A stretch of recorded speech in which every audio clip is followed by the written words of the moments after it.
Salut les filles! Alors aujourd'hui, on va te présenter une courte vidéo pour t'expliquer une activité qui aura lieu dans les prochains cours d'éducation physique. Madame Julien et moi, Geneviève Dupuis, l'orthopédagogue, on va te faire vivre une révision tout en mouvement. Donc, on va te montrer en fait à quel point c'est pertinent et utile de bouger tout en apprenant pour mieux retenir et c'est basé sur la révision de la fin d'année. Donc aujourd'hui, moi, je vais t'expliquer les 10 ateliers. Oui, je sais, ça a l'air beaucoup 10, mais ne t'en fais pas. Tu vas voir qu'ils viennent tous en paquet de 2, là, tu vas comprendre rapidement. Donc, je vais t'expliquer les 10 activités. Je vais déposer le lien de cette vidéo-là dans ton Koba parce que c'est important que tu la regardes et que tu la comprennes parce qu'au moment où on va arriver en éducation physique la semaine prochaine, on ne pourra pas prendre de plusieurs minutes pour expliquer les jeux, sinon on n'aura pas le temps là, de réviser adéquatement. Donc, je compte sur toi là, pour que tu puisses aller, retourner voir cette vidéo-là pour bien comprendre les jeux. Donc, on va te demander d'aller dans le gymnase au prochain cours, de te changer, c'est super important. Et il y aura des stations. Vous aurez 8 minutes par station et 8, notions différentes à réviser là, pour tes examens de fin d'année. Alors, voici la première activité que nous allons te proposer.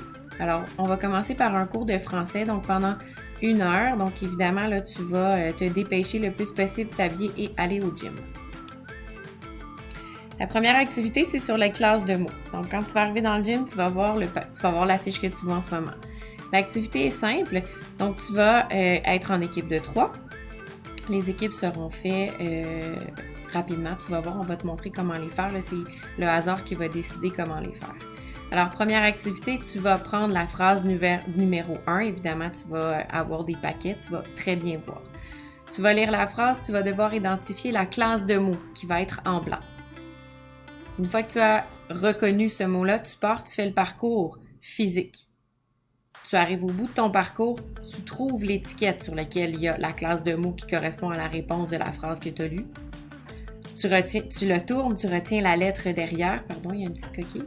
Tu retiens la lettre, exemple E. Tu reviens à ton équipe, tu dis E. La deuxième équipe part. Le deuxième membre, de ton équipe part, fait le même principe. Après les 7 phrases, si tu as réussi dans le bon ordre, tu vas avoir un mot qui va apparaître. Et évidemment, vous êtes 2 équipes à faire le même parcours en même temps. Donc, c'est la première équipe qui va avoir trouvé le mot mystère. Donc, c'est un simple parcours à faire. Deuxième activité. Écoute bien, celle-là était peut-être un petit peu plus complexe. On va te parler de fonctions grammaticales. Donc, dans ton équipe de 3, tu vas emprisonner une fille déjà. Fait que tu vas l'envoyer au bout du parcours. Vous êtes donc 2. Une de vous 2. Vous lisez la première phrase. Tu vas identifier la fonction grammaticale du groupe de mots qui va être en blanc. Tu vas voir. Tu fais le parcours. Tu vas voir ta collègue et tu lui donnes ta réponse. Elle a le corriger. Si tu as la bonne réponse, tu reviens en courant voir l'autre collègue au bout qui va faire la phrase numéro 2. Si tu n'as pas la bonne réponse, tu perds l'utilisation d'un de tes membres. Fait que tu choisis. Il te manque une main. Fait que tu peux rentrer une main dans ton chandail. Tu perds une jambe. Tu sautilles pour faire le reste du parcours. Donc, tu as un peu 4 chances. Tu peux perdre tes 2 bras, tes 2 jambes. Fait que la dernière fois, tu vas ramper jusqu'à ton équipe. Ça risque d'être très rigolo. Bien évidemment, c'est encore une course entre les 2 équipes qui vont faire cette activité-là en même temps. Alors, tu vas pouvoir t'amuser là, à essayer de découvrir les fonctions grammaticales. Troisième activité, conjugaison. Donc, vous allez être ici 2 équipes encore. Vous allez former à l'intérieur de ces 2 équipes-là des sous-groupes de 2. Vous allez vous mettre 2 par 2. Une des 2 se met en position de planche ou en position de chaise, là, assis au mur. On va te montrer rendu au gym. Et tu as une feuille de conjugaison dans les mains. Tu dois conjuguer le plus de verbes rapidement et correctement, tout en maintenant la position de planche ou de chaise. Dès que tu as une mauvaise réponse, tu changes de place avec ta coéquipière. On essaie de chronométrer ou de prendre le plus de bonnes réponses. Donc, qui aura le plus de bonnes réponses? Encore une fois, c'est un concours.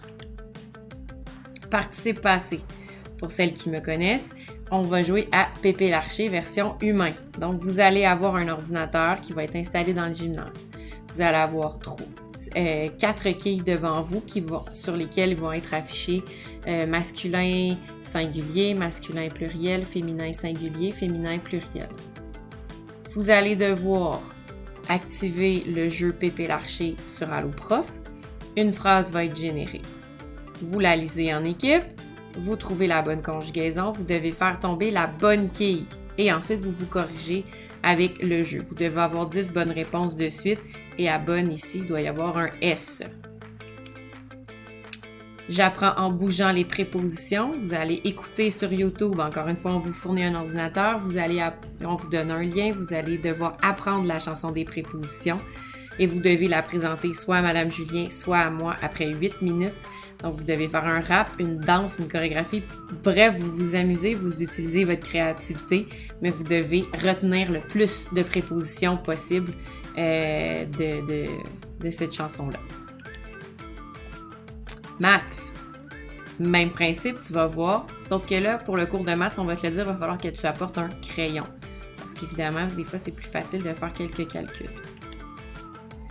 Première activité, même principe que les classes de mots. Donc, tu te rappelles, la course à relais avec la lettre mystère. Sauf que cette fois-ci, tu as une opération à faire avec les nombres négatifs. Et même chose, tu fais le parcours, va chercher la lettre qui correspond à ta réponse et reviens. Première équipe qui fait le mot mystère.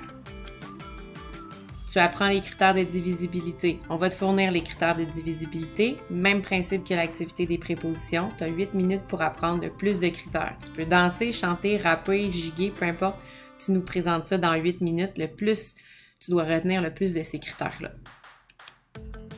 Activité sur les fractions. Même principe que l'élève, en fait l'amie qu'on embarrait cette fois-ci, c'est qu'elle va avoir les mains embarrées avec des menottes, donc un cadenas. Ton objectif, ça va être de mettre en ordre en ordre croissant des fractions pour déterminer une combinaison qui va libérer ton ami. Évidemment, l'ami qui est embarré ne peut pas t'aider à placer en ordre croissant les fractions. Donc, c'est comme si vous mettiez au cachot une amie de ton équipe. Donc, elle sera plus loin. Encore une fois, compétition avec 2 équipes. Chaîne d'opération. Même principe que cherche et trouve. Vous êtes 2 équipes. Vous avez des chaînes d'opération à résoudre. Dès que vous avez une bonne réponse, vous cherchez partout dans le gymnase la réponse. Donc, vous devez trouver les bonnes réponses. Attention, des mauvaises réponses vont être aussi affichées sur les murs. Calcul mental. Ici, même principe que l'activité de conjugaison. Position chaise, position planche. Vous avez une feuille de calcul à faire mentalement, le plus vite possible, le plus correctement possible. Tu as une erreur, tu changes de place. J'ai vraiment très hâte de te voir dans le gym. Encore une fois, je t'invite à écouter cette vidéo-là pour bien comprendre les activités.